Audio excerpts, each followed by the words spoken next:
As nurses walk out for the second day of strike action, this could just be the beginning.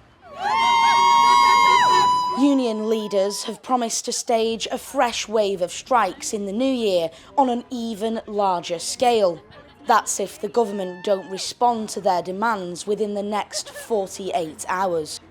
Just give us fair pay for fair job, for fair work. You know, we're not asking for the world, we're just asking to be paid 5% above inflation.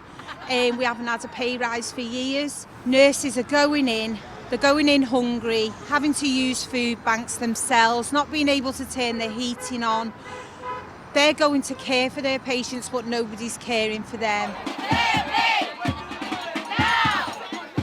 For the first time in 106 years of its history, members of the Royal College of Nursing have gone on national strike. They say they want a pay rise that goes 5% above inflation, but it isn't just about the money. It's about pressure on NHS staff. Things like long hours, working conditions, lack of breaks. All of these things will need to be negotiated. But so far, the government has been unwilling to discuss one of the key issues: pay.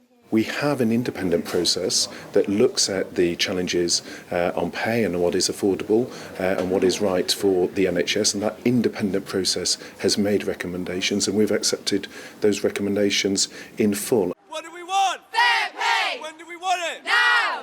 Last week, despite causing major disruption, a poll by YouGov found that almost 2/3 of people supported nurses going on strike.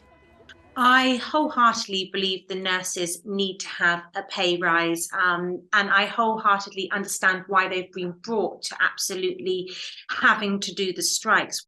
Annette has a 4-year-old son with a life-threatening condition. He relies on NHS services, but she still understands why nurses have chosen to strike.